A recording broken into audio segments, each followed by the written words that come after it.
Alrighty, everybody. Welcome to another edition of the Stats and Scars episode, a feature of the Shatter the Script podcast. This is week 3 edition where we cover injury and stat analysis. So we had a busy week last week. We got it caught up on a lot of injuries. Hopefully it was helpful to you guys ahead of the weekend, going into your fantasy week.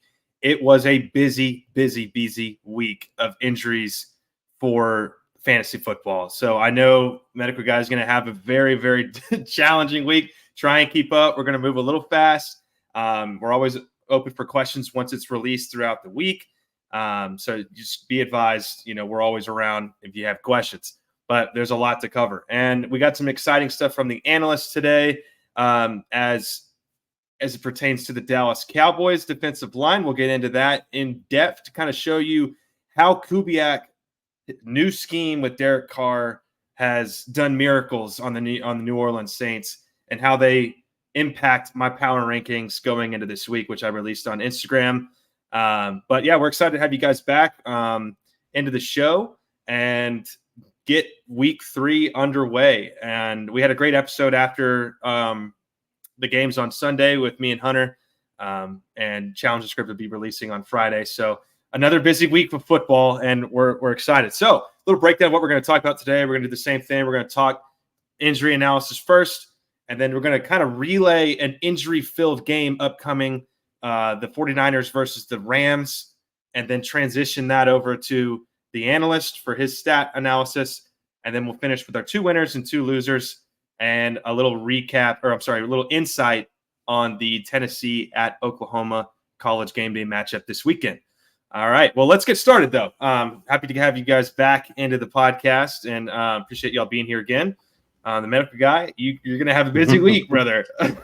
Yeah, I'm going to have to try to get through this quick. That way, first, quarter of this isn't, 30 minutes long. But but yeah, so I'll go ahead and get this started. I mean, the obvious ones are like Christian McCaffrey still on it. Kind of came out that he's going to miss more than just a couple weeks with the calf strain. Like I've said before, it's never as simple as it seems with that. Unfortunately, his teammate Deebo Samuel had the same thing. And with those fast twitch guys, like I've said so many times, especially last week, is that it's just never that simple. It's really going to be interesting to see how long they treat this, and see how long it'll take them to come back and be to the form that they are, and to be able to handle the load share that they take of that offense, especially with Deebo and CMC specifically, because they play both essentially running back and receiver. And it's also going to be interesting to see how that offense works now that they're missing 2 extremely key guys. Yep. And we've seen in the past that, like, obviously we may not think that Deebo is, the best receiver, but he's obviously a gadget that they use and perfect with. And just seeing how that offense runs, because when he's not out there, it doesn't run as smoothly. Next, obviously, is Keenan Allen. Same thing as he had before. He did miss this last week. It'll be really interesting to see how they play that.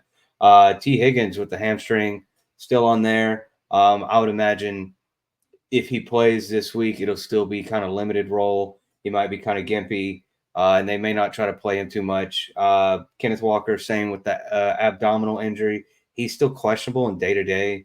Seeing how he had that injury before, like I said last pod, be expected to, even if he plays, to kind of share the snaps with Charbonnet, who actually performed pretty well this last week, got a lot of fantasy points.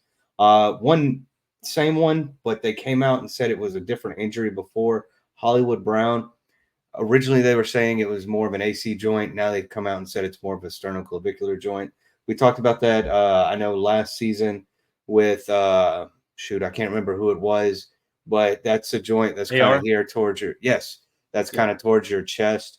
And so that one is a little different because that joint is not supposed to move at all. And so if it shifts posteriorly or like towards your chest or anything, it could get into different vascular structures, different organs, stuff like that, and go from, hey, this is, kind of an injury we can handle, to like medical emergency. You have to have emergency surgery. They have to plate it. And it becomes a really complicated thing. So expect him to, I think they reported yesterday that he's expected to actually be out for majority of the season, if not all of the season. So that's kind of a big blow to that offense. And then next, Joe Mixon. Obviously, he was able to come back in the game. I'm interested to see how he does this week. Now that the adrenaline's wore off, they don't have his tackle box full of needles and vials to numb those things up in those NFL games. And just seeing how much damage actually was. They said it's not supposed to be as big of a deal or as major as it should be.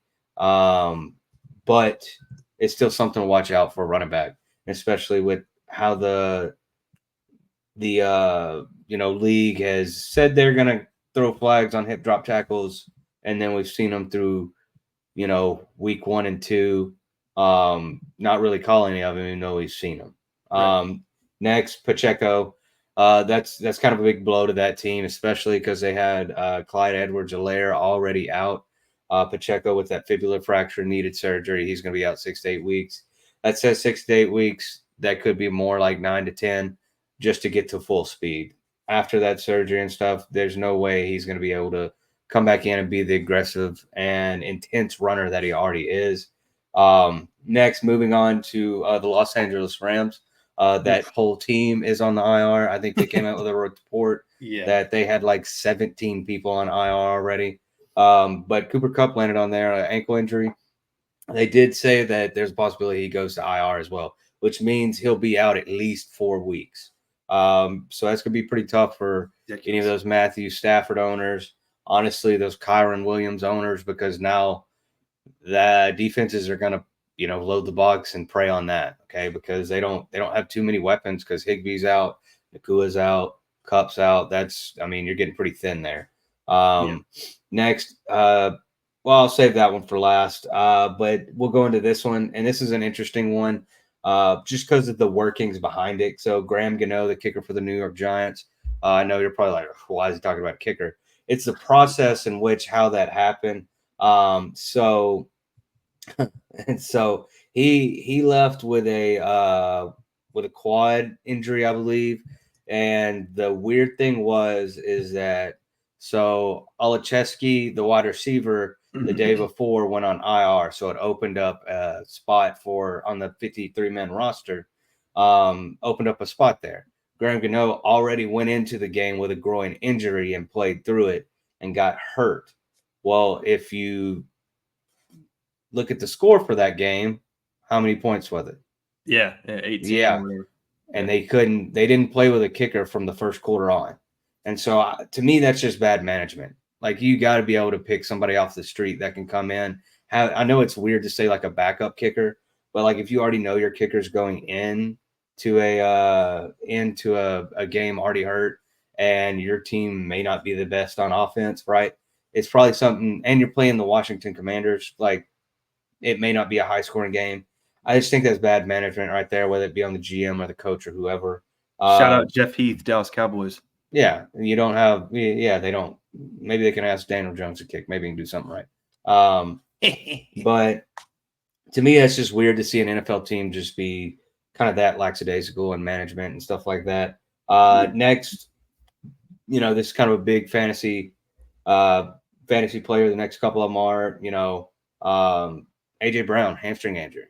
And, he said he may miss a few weeks. And so that to me shows that it was a little more than just, your hamstring tightens up or you felt the tweak or whatever. So him being, a receiver and someone who plays really hard, kind of like that CeeDee Lamb model that can kind of carry all the tough catches through the middle and streak down the field and stuff like that, makes it seem that it may be a little more than what they're leading on to. And so that's why they're actually taking more time with it. They're saying it could be up to 3 or 4 weeks. Would be real interested to see how he does for the rest of the season. Hopefully that doesn't nag him. And then we have Rachaad White, who came with a groin injury. Just be wary of that. He didn't have a really good game or really good fantasy game this past Sunday. And then Tajay Spears, he had an ankle injury that those two are both listed questionable. I know Tony Pollard is for the Titans now, and is expected that Tajay Spears and Pollard were going to get kind of a split backfield workload, but so far it's been more Tony Pollard. So if any Tony Pollard fantasy owners, I'd say start him. To the And moon, then, baby. yeah, and then last but not least, unfortunately, Tua Tagovailoa goes on the IR with concussions. We've talked about this before. Obviously, concussions are very serious things. He's had 4 in 2 years now. Yeah, might be 5 now, I think. Yeah, 4 or 5 in 2 years now. And that just gets really to the concerning point about quality of life. Obviously, CTE and stuff like that's a big talking point. And it's really just hard as like a medical professional to like you're telling a grown man what to do. And that's a whole nother story. And when I get into athletic training and stuff, it's people ask like, hey, would you ever want to go to D1? Hey, would you ever want to go pro? Stuff like that. Of course, those jobs would be awesome.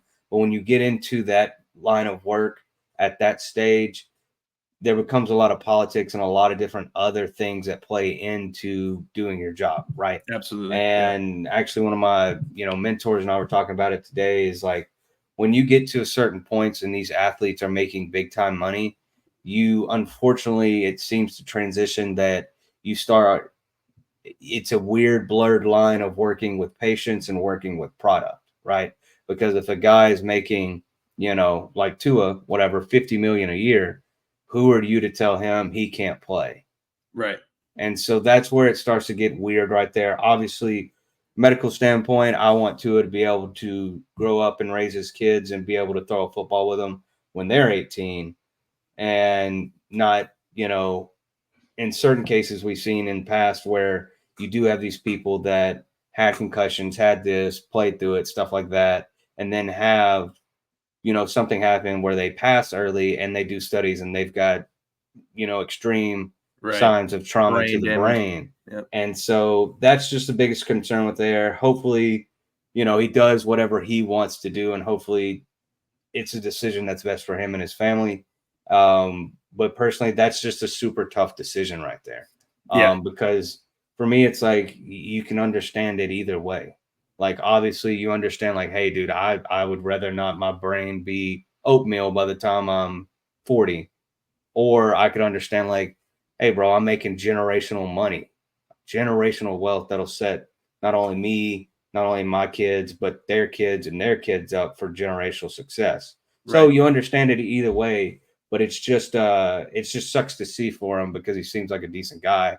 And the success he's had last year, and then his whole story from working with a coach that, didn't like him. And then he gets a coach that does like him, and seeing, how that kind of changed the trajectory of his career. So it'll just be interesting to see the next 4 or 5 weeks. But I know that was a little bit of a tangent, but Tua is on the IR, so that's at least another 4 weeks. Yeah, that's great job there. Cover that's a lot of injuries to do, and I know a lot of fantasy managers are kind of panicking right now because you got key players as you mentioned. Me specifically. I mean, we talked about it the first week, second week after Jordan Love. But it's Jordan Love and Njoku and AJ Brown on my team alone, all out, and it just kind of spawn of the moment kind of thing. Evan Ingram as well, right before game time, went out with an injury, and so that's a lot to keep track of if you're a fantasy owner. And some guys are questionable going into this week, and a lot of guys are going out. And so, like we talked about last week, we're kind of looking for somebody to step up for the Rams in the receiver room. Honestly, I was looking around at the free agents to see, like, hey, where's Josh Reynolds? Because this dude just comes out of nowhere and plays for the Rams every year, but he's doing well for Bo Nix over there in Denver. So who's going to step up for the Rams? And that is a very tough coaching responsibility to be losing all those guys and then also having to coach in a very, very tough division where Arizona, just blew you out of the water. And you lost the first game in a close one to the Lions, and that division's not going to get any easier. You still got to play Seattle, who's 2-0, the 49ers, who are banged up this upcoming weekend, but they are on paper a better team. A lot of matchups. You got to really consider the matchups going into this weekend. So hell of a job. All right, well, let's get into your DB. Your DB list. I didn't know if we were going to do that right after. We're going to do that at the end. All right, so DB list. I have 4 candidates. Okay. Let's go. I'll go with 2, and then I'll let y'all say y'all's. That way if y'all have them. I don't want to take all of them. But my first one, it wasn't just like super DB, but it was just funny, heat in the moment saying things. But D'Amico Ryans in his quote about playing the Texans, I thought that was hilarious. Obviously, I had that one too. Yeah, it's like obviously it's more of like if you were texting something and autocorrect did something and you forgot to do something. But his quote was, if you're gonna play us, or if you're playing us, you're gonna get hard. And obviously I think he meant like, hey, you're gonna get played hard or you're gonna get hit hard. But obviously forgot a word. But it's just like you see D'Amico Ryans, you could tell he's always fired up, serious dude, and then says that.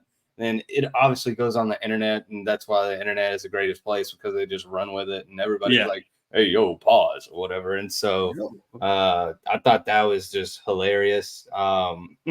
And definitely it's just going to be a quote that's just going to stay out there for sure.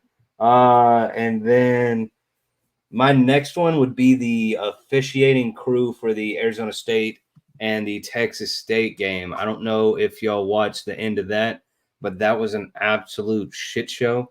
I saw rumors about it. I know the coach was very upset afterwards. Yeah, so basically a rundown is like Arizona State had the ball at the end of the game.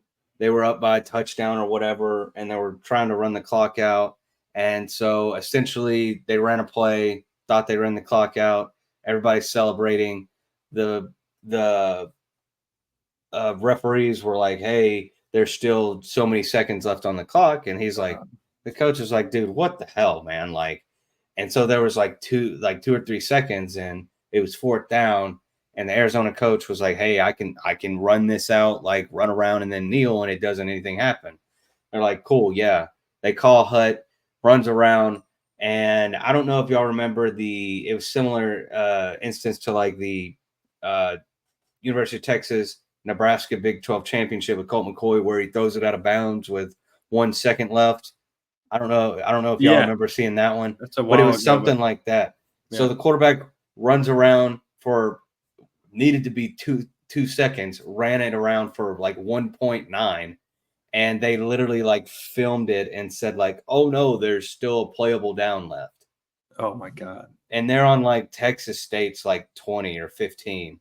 The refs make everybody come back out and let Texas State run another play, which obviously looks like backyard football doesn't matter. And then the coach just gets on the mic afterwards and just rips into the referees. It's like, this is bullshit. I'm so pissed. What are we doing? And it was just that. Those 2 instances right there added, I think it was 25 minutes to the game, the overall game. Yeah. And I'm just bro, we're college refs. One, come on now. Obviously do your job, but have some feel. That's atrocious. Yeah, game over. So both teams basically left the field twice and had to come back on. Ridiculous. All right, the analysts, your DB list candidates. Okay, mine are kind of obvious, I guess you could say. One of mine to me is the state of Florida. That FSU sucking is now 0-3. You've got Florida losing to a backup quarterback at home and not being able to figure out which QB to start. The whole 2 QB transition thing never works out. And then the other one I have is losing 2 again and not having a backup plan there. Jacob already covered his concussions, but yeah, that's pretty tough look for Miami. So FSU is obviously everybody's talking about him. DJ Ukulele looks really, really bad. The other one I have on there is Caleb Williams Truthers. I'm not gonna lie, through his first 2 starts, he's looked pretty not effective. And I think what's looming over everybody's head is you think about Bryce Young and what's going on with Bryce Young right now. Granted, the Panthers are a terrible organization. You're watching Caleb Williams and you're like, God, I hope he doesn't turn out like Bryce Young. You're hoping for more of a CJ Stroud scenario. But, last night on Sunday Night Football or 2 nights ago, he's holding the ball too long. I'm not sure if it's his O-line. His own line's not great. and the Texans' defensive line's pretty good. But the thing is that he's just holding the ball too long, and he looks like he's hesitating on a ton of throws, which is just not helpful. But those are the two that I'll have. I did have D'Amico Ryans on here. I was hoping none of y'all had him because I read that quote and was like, why would you say that? Why would you say that? Yeah. And then Viagra. My obvious one is any team that played in the playoffs this past Sunday. I mean, you got the Cowboys getting their absolute ass handed to them. The Ravens losing with a 10-point lead. The Lions losing at home. You had, who else lost? There's another team. 49ers losing to the Vikings. Yep. Just any team that was like a part of the playoffs last year really struggled in this week too. So those are my DB list candidates as of right now. Yeah, and the Ravens, I think, were like a 10.5 point favorite as well. Yeah, and they had a 9-point or 10-point lead going into the fourth. So yeah, bettors were sitting there going, "This is perfect," and then Gardner Minshew showed up, as well as Brock Bowers. So, yeah, but honestly, one of the ones, my main one was going to be college officiating just for the weekend. I thought that it was atrocious. It was pretty terrible. Yeah, like the Texas A&M Florida game, they had a very odd targeting call that was very, very strange to me. The LSU and South Carolina game is the one that screams out to me. Is like just sitting there. You get a pick six for South Carolina, who I predicted to win in the Challenge the Script episode, and it's called back for some dookie, pushover, and it's just like Brian Kelly would have probably exercised his players on live television if they had lost that game. So I think the college officials knew that, and they said, we can't let this fly. Nussmeier's pick sixes don't count.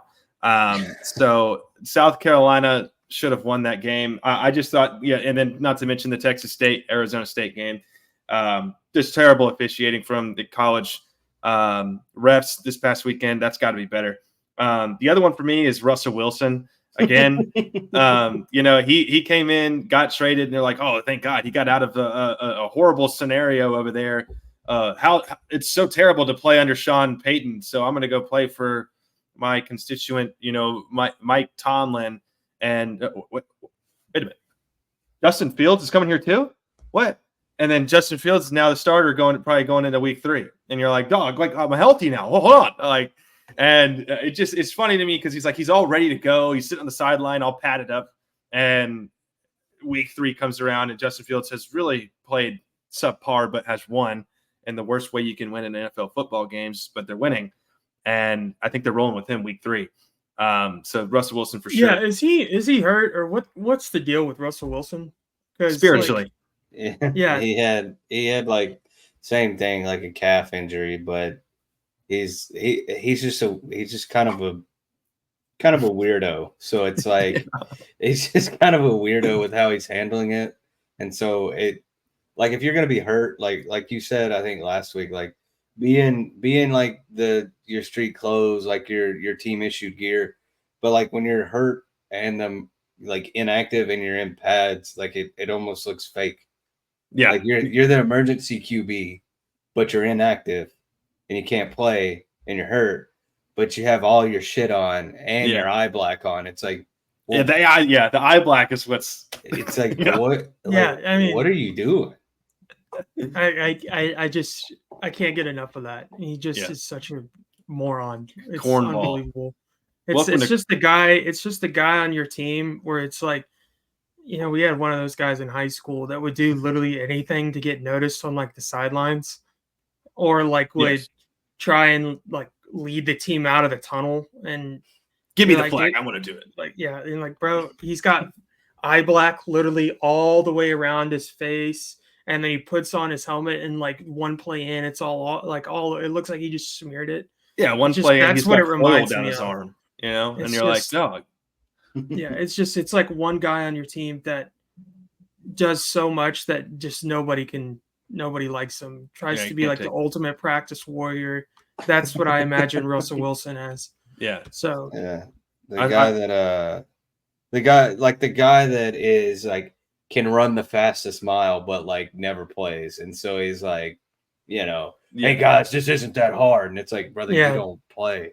Like, or it's that typical like video from our childhood that was like going around on Twitter for a long time. It's that, guys, coach is right. It's on us. And you're like, exactly. That's exactly who Russell Wilson is. I call him cornball disciples. Cornball is like a perfect description. Yeah. And then the last one, coach is right. It's on us to win. And you're just like, you're over there, like you've been playing, you're getting your ass beat by like 35, and you're just sitting there like, bro, you've been on the sideline. Yeah, jersey's clean. Ryan's just covered in ice bags, and he's like, bro, shut the hell up. Like, in the back of in the back, just like, hey, your jersey's still white. Be quiet. Like, let me eat my Papa John's in peace. But and the last one I had was the Eagles coaching staff. You had a 98.1% chance to win that game. You could have closed it out at the goal line. This is why we love the Kellen Moore hire. Welcome to the Kellen Moore experience. Welcome to the Kellen Moore era, where a lot of your game management each week is going to be tampered with by a white man. And it's just like, it just was really bad. I'm looking at the game cast going, dude, just run the damn ball out. Like, they got no timeouts, and they decide to throw. And Kirk Cousins in prime time, like of all days, just goes wild and dots it all the way down the field for a touchdown. So yeah, those are my DB list candidates. Well, and like that, you could tell like how excited I was not to experience the Kellen Moore effect, because I think I texted y'all at like 5:30 in the damn morning and was like, bro, this is like the typical Kellen Moore. Like, all you had to do was just not do that, and you still did it.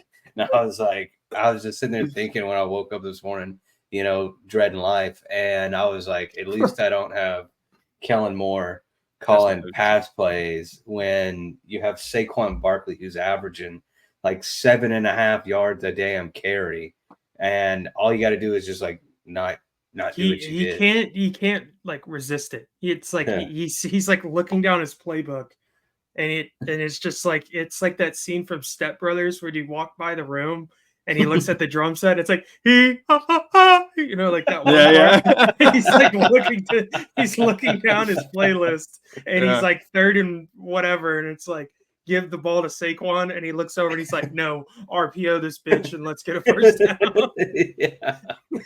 Saquon had like 35 touches that game, and he's like, oh no, we're gonna pass it to him this time. Like, we're not giving him 36. Like, he's over there on the sideline just shaking. He can't RPO curl. Yeah. It reminds me of that saying where it's like, there's two wolves inside me. And it's like, and for Kellen Moore, it's like, there's two wolves inside me. One that calls plays like I'm playing college football 25, and one like I'm playing Madden. And it's like, both options suck ass. They're the same. They're the same. Like, both wolves and him are borderline on the spectrum. So, okay. Let's move into the Niners-Rams game, and then we'll move on to the stat analysis. This is the injury game, basically. All these people are hurt, so let's give our predictions. We'll start with the medical guy.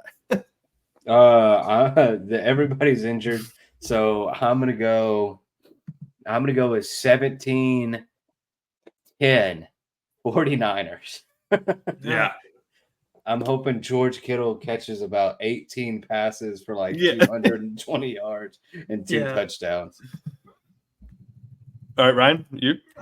Well, the line is still, it's San Francisco by 7. The over-under is 43.5.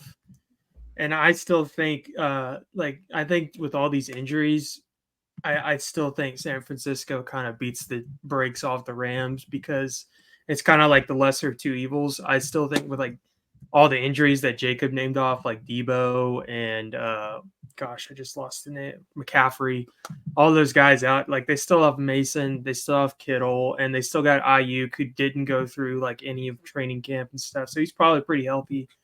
I have the Niners winning this game like 31-10. I think they blow out the Rams. Yeah, I think mine's going to be pretty similar. It's kind of a pretty large spread. I just think they're going to run the ball pretty much the entire game. I don't think the Rams have much on defense to stop the 49ers run game scheme. And it'll be important for Ayuk to get involved and look himself. But yeah, I think that Kittle is going to be a big key factor in this game. Perhaps Blake Corum on the Rams side will get some involvement now that they're down bad on injuries across the board. But I've got the 49ers winning 24-13. So, all right, stat analysis time. And this is going to be a funny one for us Dallas Cowboys fans. But they had to make this list because the film don't lie. Yeah. Well, we'll save that for the end so that we can talk about the next game we were going to talk about. But building off of last week and just kind of watching a lot of the games this week, I watched about a half of the Dallas game and then turned it off because I was just like, this is typical.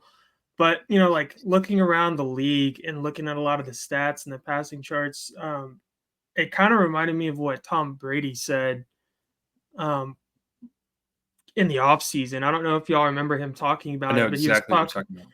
He was talking about I can't remember where he was at, but he was on the mic talking Stephen about A. how Smith's show. Yeah, and he was talking to Stephen A about how when I was coming into the league, there was you had to sit in college at a program and you learned how to go through the program. And the program was, this is how you beat a cover 2 defense. This is how you beat a cover 3 defense. When you see this look, we want you to check here. When you do this, I want you to check there. And he was talking about how it was mostly learning, sitting behind somebody, kind of like what Arch Manning's doing right now. I think that's going to pay huge dividends for him. And I think he's gotten that advice from Peyton Manning. And Peyton Manning said that on Bussin' with the Boys. He was talking about how I've been preaching to him, dude, just take your time, sit behind somebody, learn. It's going to pay dividends later in your career, and you'll have playing time to get. And I mean, you saw him on, granted they were playing UTSA this weekend, but he looked freaking phenomenal. But going back to what Tom Brady was saying, he's saying that a lot of the problems with a lot of these rookie quarterbacks, and that's kind of why I mentioned Caleb Williams earlier, is they don't get that time. And a lot of them in college are thrown in immediately, and it's not a program, it's a playbook, and they're learning just the playbook. With your Caleb Williams and you're with Lincoln Riley, he's probably just telling you it's learning a playbook and just basing that off your talents. And then they get in the NFL and it's that's a lot harder to do. And I think that's why you've seen a lot of Ohio State quarterbacks struggle in the NFL. And I can't think of the last time a quarterback from Bama, except for Jalen Hurts, was good in the NFL. Yeah. Can y'all name one? I can't. The other one that comes close is Mac Jones. And that's the only one that might come close. Maybe AJ McCarron. I don't think McCarron was as bad. He made, a backup plan. Yeah. Tua. There's obviously Tua. Yeah. There you go. I kind of forgot about Tua. But the thing is these guys are coming in and they as well. Well, Tua is a good example of sitting behind somebody. Jalen Hurts. Yeah. Fuck. Yeah. Yeah. But my point to that is if you go look around at all the rookie quarterbacks and even year 2 quarterbacks, none of them are really playing phenomenal. Anthony Richardson, I'm not sure if he can throw a football consistently. He doesn't have that big of a resume. Will Levis, he's making a lot of really dumb decisions. Bo Nix, I gave earlier in these podcast days, I gave my take on him, and I didn't think he was going to be that good, and he's struggling.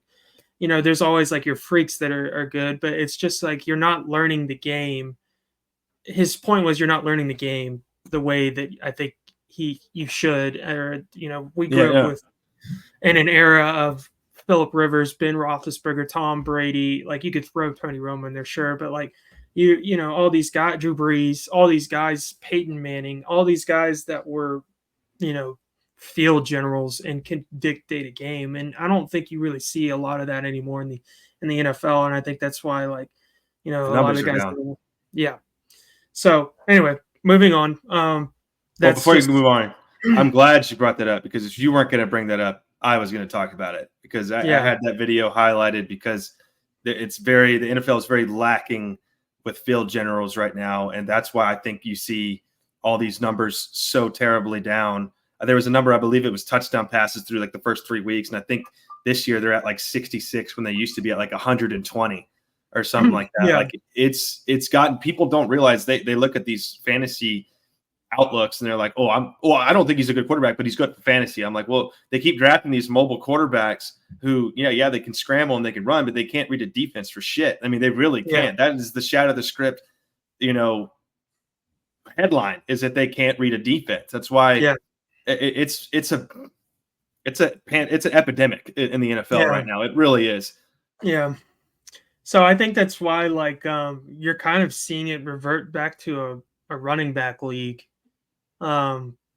which is weird to say because I've always been on the page of, like, I think a running league or a running back is one of the most, it's one of those most exchangeable positions on the field. If you have a good offensive line and you have a good quarterback that can do what he needs to do, then, like, that's why you've seen a lot of these teams that win Super Bowls. They kind of have a committee backfield, or they have like a guy they're not paying much or something like that. But I think the passing will obviously pick up, over time. You get the film, you look at what guys are doing well or whatnot, and then you kind of build your scheme off that. But it's just kind of interesting to see how all of that is turning around from when, we were watching guys throw for 5,000, almost 6,000 yards with Drew Brees and Peyton Manning. Like, there's a reason people aren't doing that as much now. Obviously, I think defenses are getting harder, but it's the program is different. Yeah, it's lacking. So going into that, we're going to continue with the passer of the week, rush of the week, receiver of the week that I've been doing. My passer of the week is actually Geno Smith. And the reason I picked him is because he was on the road playing the Patriots, and that's a tough ask. And it's the Patriots that, made the Bengals last week look pretty stupid. Especially without your running back on the field. Like K9 wasn't out there with the ab injury, whatever he had. And then, you had Charbonnet. I don't think Charbonnet's bad, but, he was throwing all over the place and had a good passing percentage. I was going to pull up his passing chart, but I've already got something else teed up. So we'll pass on that. But if you go look at his passing chart, it was all over the field, down the middle, towards the sides, nothing really behind the line of scrimmage. Like, he was throwing the football. And I think against the Patriots defense, which has been, pretty good in years prior, and I think is still pretty good, is a tough ask in week 2, especially with everything we just talked about. The other honorable mention I had was K1. He had 266 yards and 3 touchdowns. He looked great. I still think that team is going to be a really fun team to watch, like, down the stretch. I agree. But that's my pass for the week for sure is Geno. He looked really good against the Patriots. Next I have no Derek Carr. No, and for the reason that I'm going to pull up here in about 5 minutes. Rusher of the week.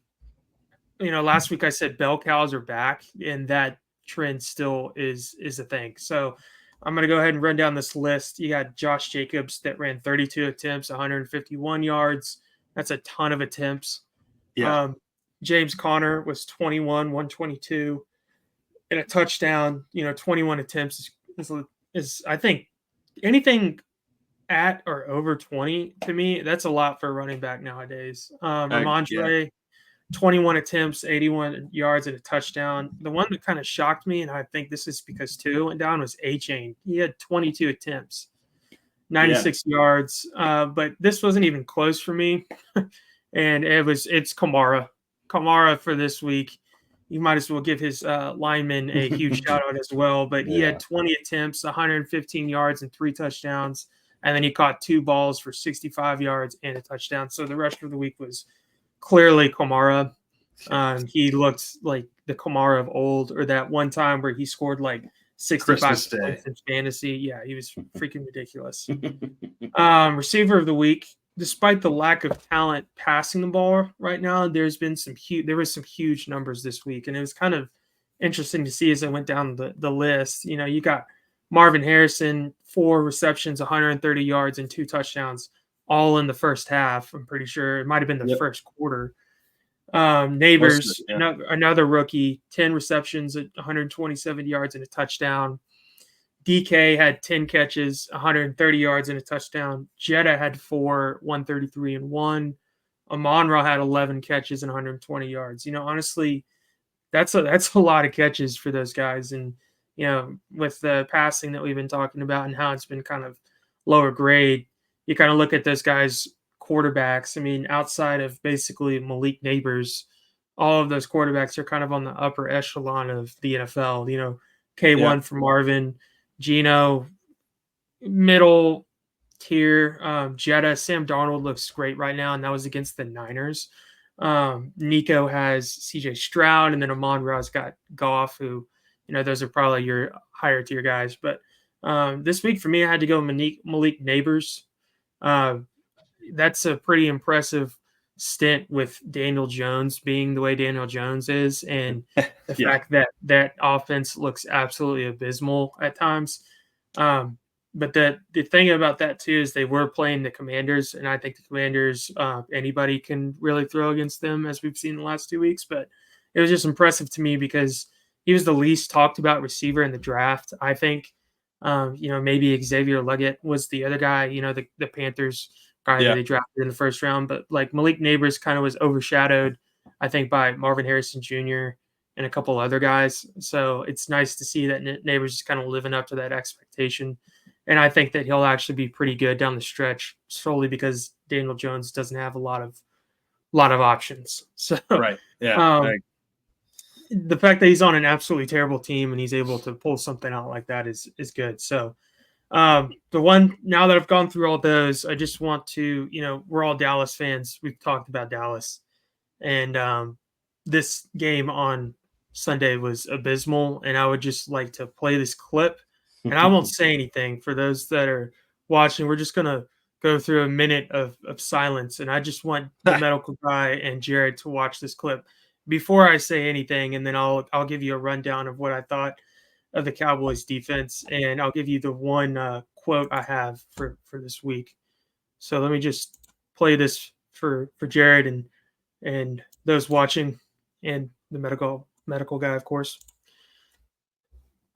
Just want you to watch this minute of defensive plays from Dallas. That was the first drive. Yeah.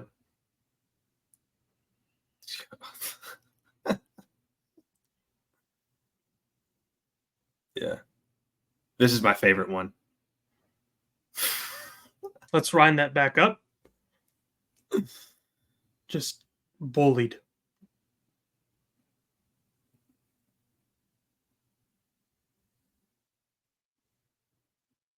I mean,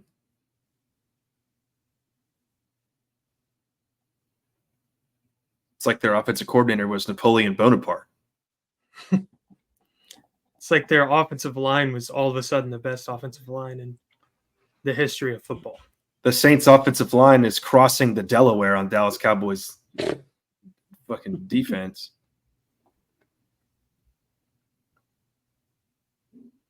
I mean, it's just crazy to me, and that small of clips. I'll talk about it now. But if you look at I just accidentally moved Jacob. There you go. If you watch that clip, or if you actually watched most of the game, I watched enough to be like, I can't watch this anymore.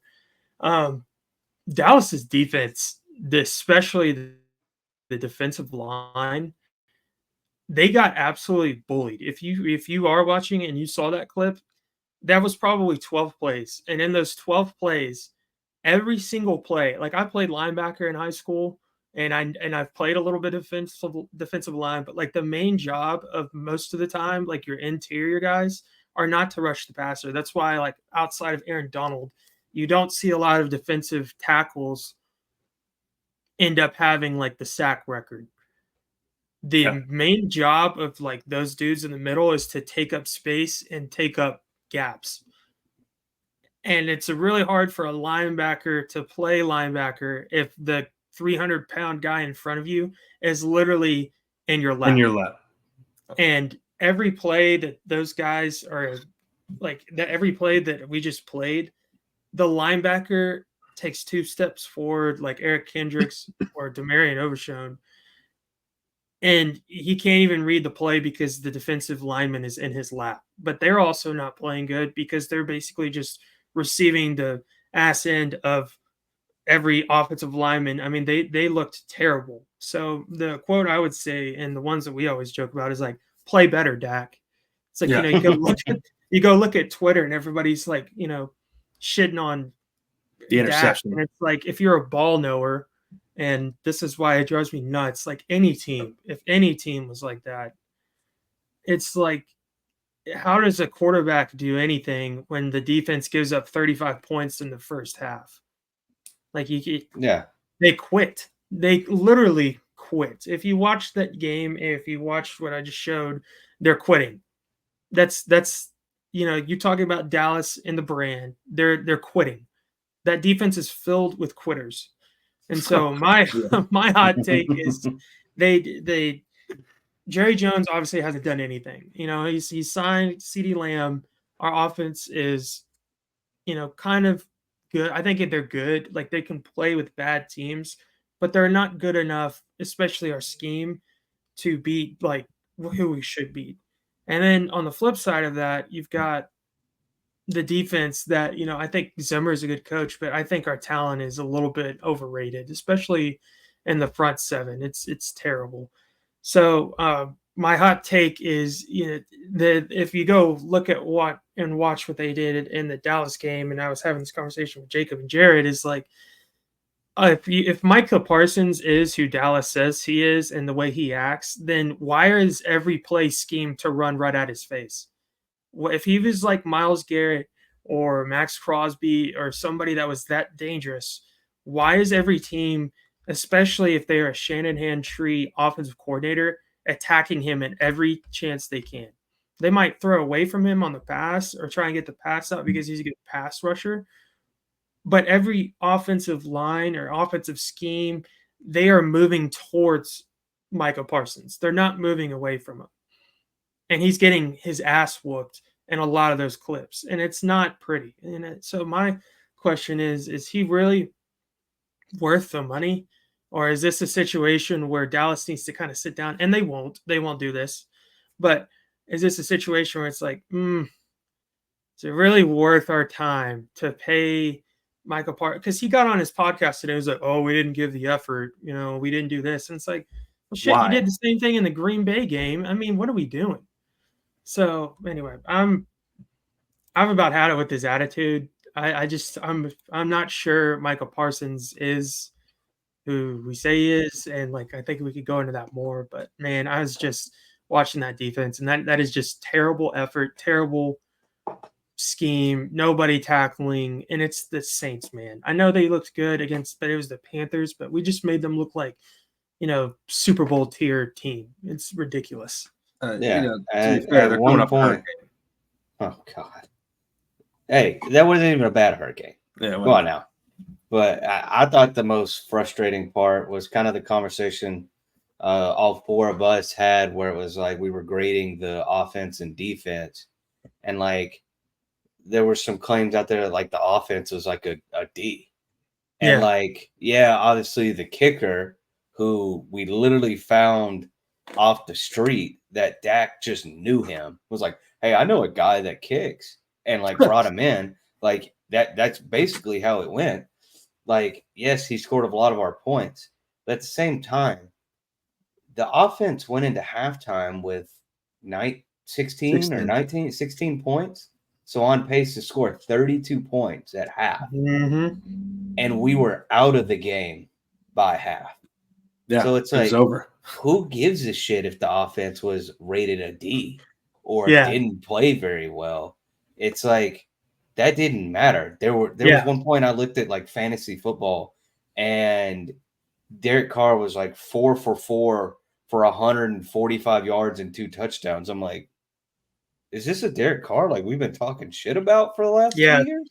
Like, the point I would make is he had 11 pass attempts at half, and they were up 30, or they had 35 points. Yeah, 11 pass attempts. It was absurd, and so that was just disappointing, like you said. And like the whole thing about like, oh, this isn't on Mike Zimmer, this is on us. No, like, no shit, brother. Like, yeah, he doesn't put the pads on. Like, I know we talk about schemes and whatnot, and like, yes, there are bad schemes. Yes, there are bad play calling. But at the same time, like, I guarantee you there aren't 70 bad play calls. no. And so like it's just like with the offense with Mike McCarthy. Like, yes, he can get real I can't really say that word. He can get Vanilla. real foolish. Yeah, vanilla. That's a good word. He can get real vanilla in 2010 offensive play call with the Green Bay Packers. But like, not all of those are bad. And like we saw, like, there were some missed throws by Dak, and there were some misran routes by, some of the receivers. But like we brought up before we got on air with the Emmanuel Acho one about a weak side run where literally the safety or the linebacker just has to plug a hole. Like, you don't have to do anything crazy. You just can't run away from the fullback. And dude literally looks at that fullback and is like, business decision. I'm hooking a hard right. And it's like, well, no wonder Kamara ran in like a weak side run, and Kamara didn't get touched until he got back to the sideline with his own players. It's like, that to me is absurd. And I wish I could have seen that video, but I was blocked by Emmanuel Acho on X. So, I think one thing that's rare is that no other Dallas Cowboys fans are going to be making that point. Nobody is, and that's because a lot of people are too afraid to make a stance like that about a player who has a statue that Micah Parsons does. But I said during the game, I mean, they're literally scheming him.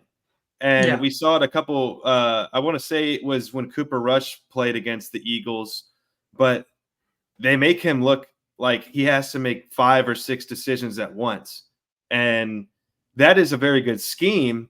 But at the same time, like, I'd have to watch other games, but like closely, like we do the Cowboys, but it just looks bad in run defense. And the only guy that wasn't getting shredded out there in run defense per the film that we just saw, for the most part, was DeMarcus Lawrence, who has been one of the most consistent run defenders in the league. But there's a play in there where this professional athlete gets pushed back 20 yards. And runs into the cornerback on a zone block. Like, it's just like, and Micah Parsons on Bleacher Report's like, the effort wasn't there. I'm like, what effort, bro? Y'all guys are out there playing flag football thinking that your guys are in Paris, and for the Olympics. And I get it. It's election year. Derek Carr plays really good in the elections. Like in 2016, 4,000 plus yards passing, 40 bombs or whatever it was. 2020 had a really good year on 2 very unstable franchises. Election year's coming up. He's looking pretty solid. Dark horse MVP candidate. I get it, Dallas Cowboys fans. I get it. Yeah, it's hard to overcome Derek Carr in your home field when you have a top-tier elite defense. And shout out to the offense who didn't move the ball at all in the first half, at all. Yeah. Well, ridiculous. The only thing that made me laugh was the plays that I just showed. There's one in there where the right tackle is going against, I don't know if it was a back. I think it was whoever Michael Parsons' backup is, but they're on the goal line. And this is some shit that you would pull like as a right tackle, and you're playing like your homecoming game in high school, and you get a hold, like you're a senior, you get a hold some freshman. But he's got the tackle's got like a 5 technique on his outside shoulder, and it's a zone, so he's going right. And the guy runs up the field, and the tackle just like grabs him by the breastplate and literally does like the WWE choke slam on him. Like picks up this man and throws him down. And to me, I was like, okay, yeah. If you're getting like manhandled like that in the NFL, maybe it's time to rethink what we're doing out there. So right, exactly. Anyway, the whole reason I showed that clip is because the second game we're going to talk about is the Ravens versus Dallas game. And I'll go ahead and follow up everything I said with this. If you're a real Dallas fan, you know exactly what's about to happen. And Dallas just went out there and got their ass torn up by the Saints. My my prediction is they beat the Ravens. Make sure that everybody else. Exactly. My prediction is everything we just said. They're gonna go out there and beat the Ravens, and then everybody's gonna be like, "Oh my God, are the Cowboys? Are the Cowboys doing this?" And it's like it's gonna be false hope. So don't believe it. We beat Lamar. Yeah. So Baltimore -1, over under 48.5. I actually have, like I just said, I think the Cowboys end up winning this game 24-21 because it's the Cowboys' way. They'll blow a game and then they'll go play somebody like this where you're like, dude, there's no way they win. And then they win and everybody's all in on the Cowboys again. And don't fall for it, is what I would say. If they win this game, do not fall for it. It doesn't mean a thing. So I've got Dallas winning 24-21. Medical guy. Okay. I was trying to give you the nod there. I was like, yeah. So after all that Ryan just said, I'm in total agreement with him. we're gonna do this against the Saints, who will probably end up winning like 3 more games this year. And everybody's gonna look back and be like, dude, you remember that shitty loss to the Saints where Derek Carr looked like a created Madden player? And it's like, So I actually have that the Cowboys are gonna do this bullshit where they, Mike McCarthy pulls out the good playbook and starts calling good plays, and not first or second, down runs to Zeke and God forbid Deuce Vaughn. So I think the Cowboys win 35-18. I think they win big, and I really do think like you're gonna see some just like Mike McCarthy, like in the Water Boy, like when the coach gets his playbook stolen by the other coach, like he's gonna pull out the good playbook, and it's gonna be like Cavante Turpin like wheel route for 48 yards and a touchdown. You're going to have a Dak masterclass. You're going to have CeeDee Lamb like go for 180.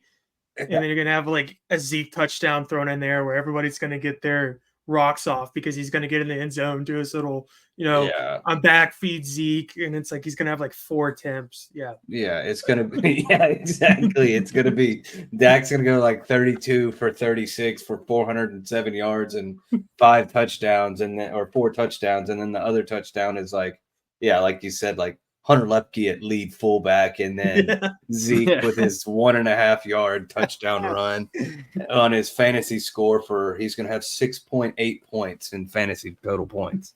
Yeah, you're going to see Luke Schoonmaker get 7 catches for 87 yards and a touchdown. You're going to see Ezekiel Elliott hurdle somebody into the end zone. I mean, it's just going to be a full-on like, oh my God, maybe this Saints game was just knocked some sense into the Dallas Cowboys, and now they're Super Bowl contenders because this whole week, once again, it's the roller coaster of the Dallas Cowboys in the media, and it's we thought they were contenders last week, but now we're figuring out that the Browns just suck, and the Saints might be the real deal, but it's still the Saints, and you should have beat them to being the team you are. The Cowboys are probably going to miss the playoffs because of this, and then we'll go in and beat the Ravens. Are the Cowboys Super Bowl contenders? Yeah, Stephen A. Smith and. And it's just you're going to walk in Monday morning to your job, and you're going to be getting your coffee, and that TV in the break room is going to have Stephen A. Smith and the cast of Get Up. And they're going to be talking about how you're going to have Unc on there with them.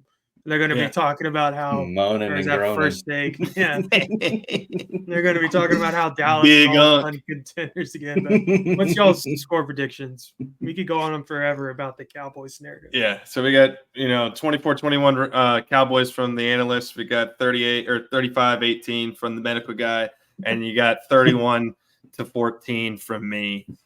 Just like a dominating performance from the Dallas Cowboys. Don't fall for it. You still got to play the 49ers week 5. So have y'all looked at their schedule? Like looked at it after. So we play the Ravens, and then obviously play the Giants, and then we go Steelers, Lions, 49ers, Falcons, Eagles, Texans. Yeah, we could easily lose all every single one.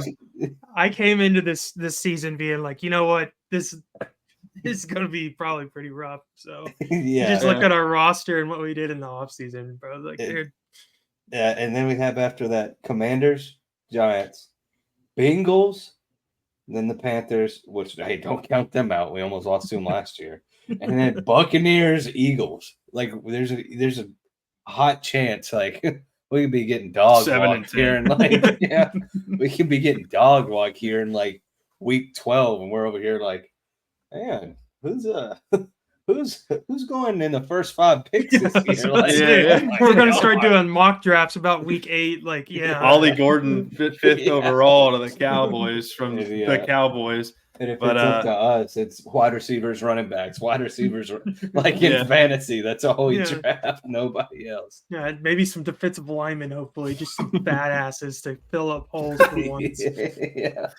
Some donut eaters. Yeah. All right. Yeah. Well, let's go to our college football 2 winners, 2 losers, presented to you by the state of Florida. And then we'll get in, and then we'll finish up with our Tennessee, Oklahoma predictions. All right. Yeah. Let's go with the analysts first here. We've got your 2 winners and 2 losers from week 3 of college football. All right. You want me to do losers as well, or do you want to do all 2 winners, and then we'll all circle back and then do the 2 losers? My apologies. Well, like we talked about earlier, it was a slim slate this week. There was a lot of games out there that were like, well, I don't really care to watch this game. And then there's some good games like Kentucky and Georgia. I thought that was a really interesting game. Missouri is one of the ones that I picked out. I don't think they get talked about a lot because they are kind of like a lower market SEC team. And when they came into the SEC, it was more about like that A&M was coming in there and not really about how Missouri came into the SEC. So they looked pretty good against Boston College. I'll give them that. I don't think Boston College is like a higher echelon college football team, but they were ranked, and they were, they're coached by Bill O'Brien, and you can give them all the crap you want, but Bill O'Brien's been a pretty good coach elsewhere besides the Texans. So that's one of the winners I had. The other one I had on there was Kentucky. I think if you actually watch that entirety of that game, they really played Georgia hard. And that just goes back to what we were talking about how the SEC teams, every week you're having to play a tough team. And they really did make Georgia, who I think is still the superpower of college football in general now. They really gave them a tough matchup there. And the Georgia couldn't move the ball. Now, Kentucky couldn't either, but, it came down to whoever – I told Jared this because we were watching the game together. I said, whoever scores the touchdown first is going to throw the other team into a frenzy. And so Georgia scored first, and then, Kentucky had to figure it out from there. But they really did give Georgia kind of a run for money. And I don't think – I'll give respect to Kirby Smart, too, because he said it after the game exactly what I just said. He's like, they asked him, they're like, oh, did you think that game was going to be that close? And Kirby was like, it's the SEC. Like, I told my guys before this game, don't take this team lightly. They're going to give you a tough game. And that's exactly what they did. And we just came out on top. And I was like, okay, respect to that. So respect Kirby. I have 2 more on here, and there's one that I would like to cover if nobody picks it.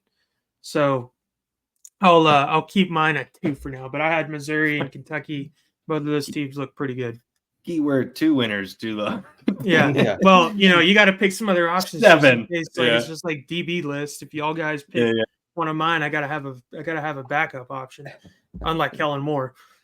Got him. All right, another guy. First off, I just read the banner at the bottom where it says open carry on Florida golf courses. Hey, the state of Florida, man, is down bad. You always got to make sure you can protect yourself out there, even if you are putting for birdie. I was reading it, and I was like, that's pretty random. My 2 winners is Texas Longhorns. Being ranked number 1, it's the first time in forever. Yep. I know it was UTSA, but Arch Manning did look insane. Yeah, he did. They're like 21 miles an hour. Yeah, and there were some throws that were like, you're like, all right, this guy could play. It's like that one the one skit, I can't remember what his name is, where it's like, when the starting quarterback's out and the backup quarterback's in, he's that's a good throw. It's a good throw. And it's like, yeah, it is a good throw. His ass should be starting. And it's like, hey, hold Wait, that's a good throw for a backup for sure. Yeah, exactly. But Texas just looks really good. I'm sure they'll play Vanderbilt here in a couple weeks and lose or something like that. They did that all the time in the Big 12. They get ranked, number 7 and then lose to Iowa State every year. So I'm sure that'll go downhill. But their offense and that team right now, it looks just insane. And don't sleep on General Booty at ULM this week. Hey, TJC alum right there. That's right. But yeah, to have those two options at quarterback, that's kind of wild. Yeah, it is. And then my second winner is Memphis. And good old Tigers, baby. Yeah. That defense looked really, really nice this weekend. One of our coaches, he's from Memphis, Tennessee, talks about them all the time, whatnot. So it was cool to sit there and watch them do that to FSU. We'll go more into FSU and maybe possibly a loser pick. But I thought Memphis looked pretty good.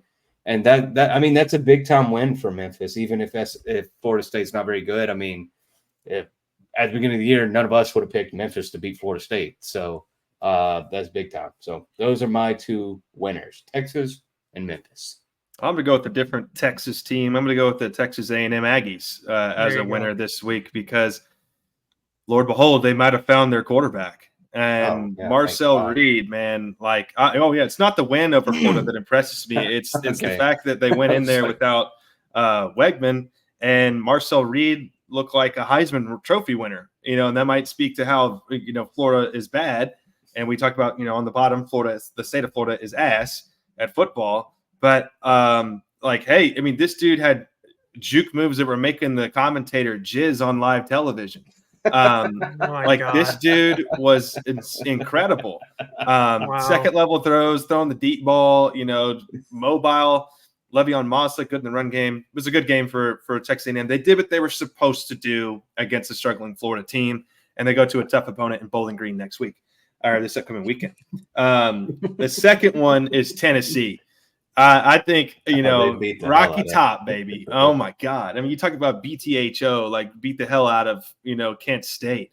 My God. You almost scored. You're up by 30. You do an onside kick thinking it's the Saints versus Colts Super Bowl and scores about 80 points at half. And, Oklahoma better gear up because Tennessee's going to come into that place. You had a close game with Tulane. You had a close game with Houston. And Tennessee looks really good. A lot of the top 10 teams are SEC teams. One of my guys that I listen to all the time has Tennessee in the top 5.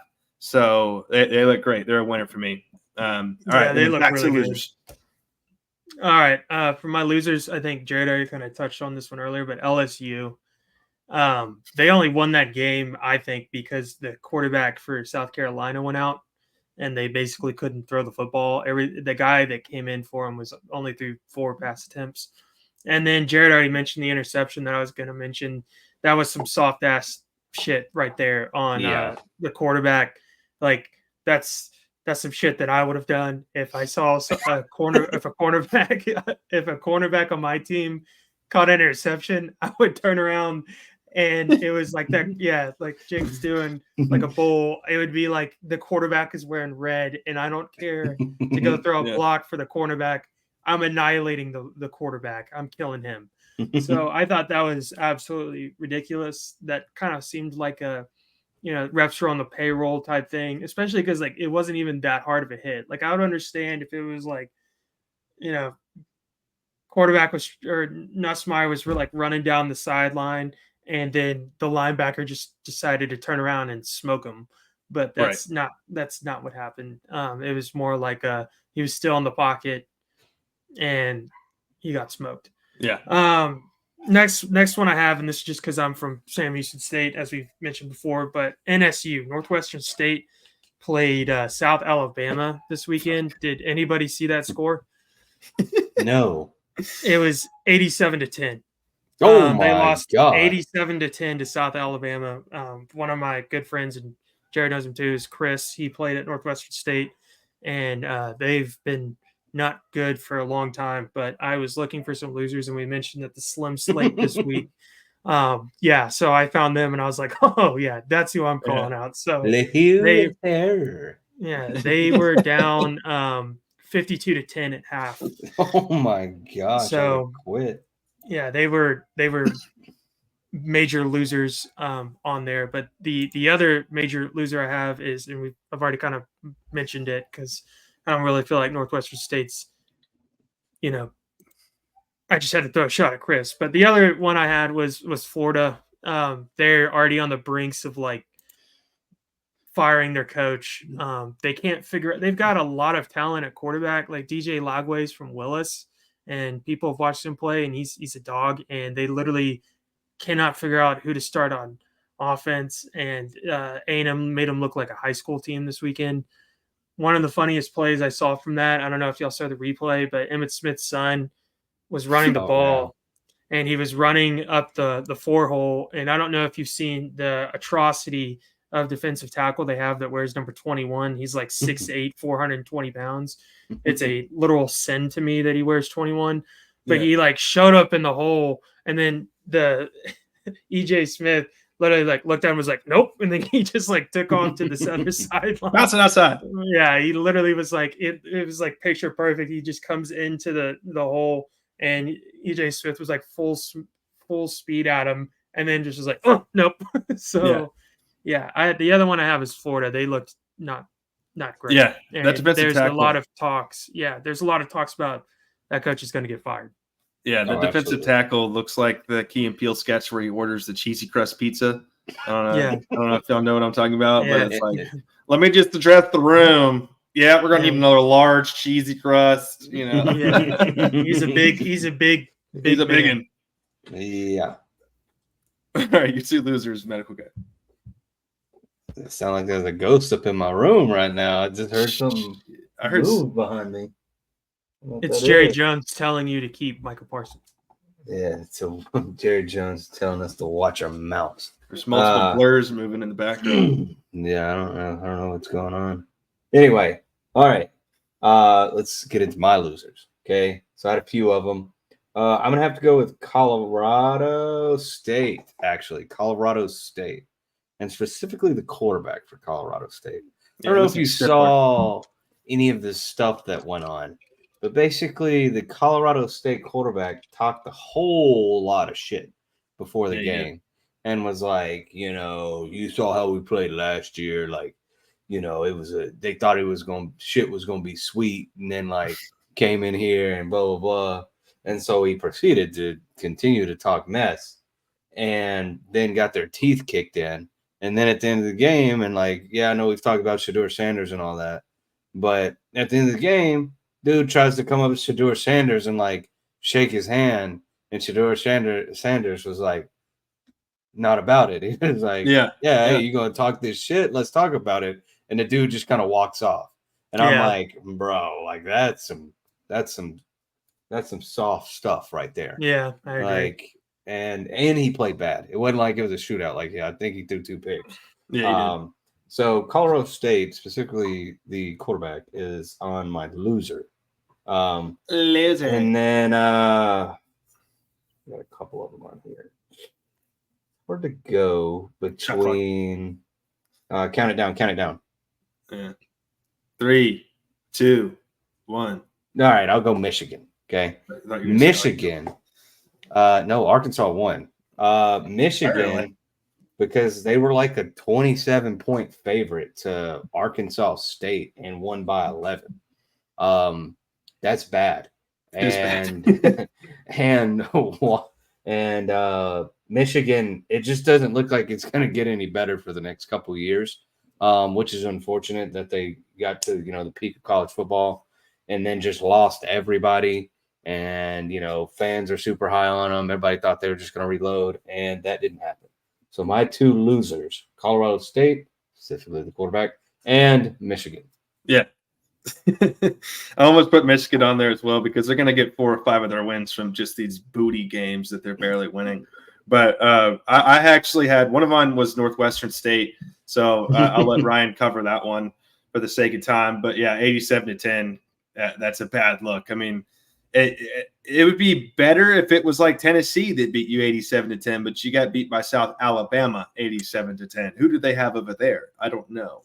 And then you have Georgia. I thought was a loser this week just because I thought that they really, really played down. And I get it. This was like a 50-50 put them in the loser bracket, but I figured. Yeah, I almost did, but what saved them for me was Kirby Smart. Yeah, him going on the mic afterward and being like, it's the SEC. Like I told him this was going to happen, and we fought through it and won. So I'll let you go. Yeah, not that Georgia cares, but they let me down. I mean, I had a 41-13 prediction that they were going to blow them out of the water, and I thought that Georgia, and it's mainly like keep up at the race with Texas. Like if Georgia plays a dud like that against Texas, Texas is beating them by 3 touchdowns. Like, yeah. Texas is going to wipe you off the floor, and I think it's deserving that they're going to be in the number 1 spot this week. As much as it pains for me to say, but game is game, and realize. So, yeah, those are my 2 losers this week. Not too much to say about Georgia. I just thought they played down, and I think that's an L. And Northwestern State, you got beat by a basketball score. So, that's whenever, football gets into the basketball category, you're on the DB list. So, yeah, that's like a middle school, like basketball score to where like, you go play the bigger inner city school and it's like, you you're like, man, when did all these 12-year-olds become 6'2"? Oh, yeah. Just get railed. That's a 6-man football score. For those who have never played 6-man football, we have when we were starting a program. There was a game where it was 93-87. Yeah, yeah, I remember that. Yeah. District awards make the newspaper, but nobody puts 6-man football. Highlights. It was just this guy scored 72 touchdowns. Yeah, this guy ran for 600 yards. Legacy Christian and blah blah blah blah. Yeah, exactly. Yeah, the name drop. No, boy. All right, Tennessee at Oklahoma. This is the big one. This is their College Game Day matchup. There will be a Challenge the Script episode on Friday morning with a guest, and y'all guys will get to see the result of that game through the eyes of EA College Football 25. This game is being played in Norman, Oklahoma. Big crowd. It's going to be a good environment. Tennessee's coming off a very hot win. I think the spread last time I checked was like 7 under, favoring Tennessee. Oklahoma, this is something that I mentioned in that episode, is that they're gaining a lot of people back. They were missing a lot of skilled position players and some key players, and they're supposedly supposed to be back this week. So you might see a completely different Oklahoma team. This one's a toss-up, in my opinion. I still think that Tennessee goes in there and handles business. I have Tennessee winning this game 37-27, just by a comfortable amount, kind of controlling the lead most of the game. I think their quarterback is a potential Heisman candidate this year. He looks phenomenal as a freshman. Tennessee looks like they have their guy for the next 3 or 4 years. So, Tennessee, I like the coach. I like their team. I like their quarterback all over Oklahoma, who's still recovering from a recruiting epidemic. But the medical guy, I'll let you go next on your predictions. Yeah, so I would have to ride with Tennessee as well. I think they're just a better team right now. I don't think Oklahoma is as bad as some say they are, but definitely not as good as the rankings show. I think it's going to be a weaker Oklahoma team this year, and they've kind of played some doo-doo opponents so far. I think Tennessee takes it 31-24, and I think it's going to be that close from like, they're up 2 scores last minute. They drive it down there and score like a gimme kind of touchdown. So, yeah, I like it. I've been speaking pretty high on Tennessee for like the last couple of weeks. I really like what I've seen from that team, and like I've been saying, I think they have shown that like the SEC is also going to have to run through them a little bit. We've just talked a little bit about Missouri, a little bit about A&M, a little bit about Texas, a little bit about Georgia, but like I really think that Tennessee should also be in that conversation about, maybe having a chance to win that SEC championship and make the playoffs. So I would like to see how they play against Oklahoma, but I agree with all of y'all. I think that Tennessee really dictates and controls this game with ease. I think they end up winning, 30. I was going to go 31-17, and they're not going to score that touchdown like Jacob was saying. I think that Tennessee's gonna just control the game in Norman and really kind of put them on the map even more. Like, hey, we're here to play in the SEC. So I've got Tennessee. I've got Tennessee winning 31-17. All right. So Tennessee all across the board. We had our 2 winners, 2 losers, injury analysis, and statistical analysis, and we got it all here on the Shatter the Script podcast. But is it me? Is it me this week for the college football? I actually think I can't remember if I was 3 or 4. I think you might be. I want to say next week is a guest known as the Chadwick. So I think you're the week after. Okay. Also, fun random stat that I've found before we leave. Since high school, since we were talking about quarterbacks earlier, since high school, Anthony Richardson has started 19 total games. Yeah. That includes college and pros. Yeah. That's what I was talking about with his short resume. I think either I can't remember if it was earlier today or last podcast. He's got a very short resume of throwing a football. It'll be a while before Michael Pittman gets some targets, is what I'm hearing. All right. Great episode, everybody. Thanks y'all for joining. I'll go through the kind of the schedule breakdown once again, but you can follow us on the sts.pod on all platforms, and each of our platforms have our link tree on it where you can find us on YouTube, Spotify, and Apple Podcasts. You're going to have an episode released every day so that you get a piece of the action no matter what platform you listen on. You can find this episode every Thursday at 8 a.m. 7 a.m. covering injury and stat analysis, as well as some college football. I'm really happy that we decided to cover college football this year. It's been an exciting time. And then you can, of course, catch the Challenge the Script with the College Football 25 video game every Friday at 7 a.m. And then, of course, our main attraction is live on Sundays, Shatter the Script podcast, right after your afternoon game from 6 to 7:20 until the best song in America comes on, Carrie Underwood, who is actually, fun fact, collabing with Cody Johnson, which broke today on Tuesday. Nice. So that'll be a fun. We're also big country music fans. So, all right. Appreciate y'all. We'll be seeing y'all next Thursday at 7 a.m. Thank y'all for joining, and Shatter the Script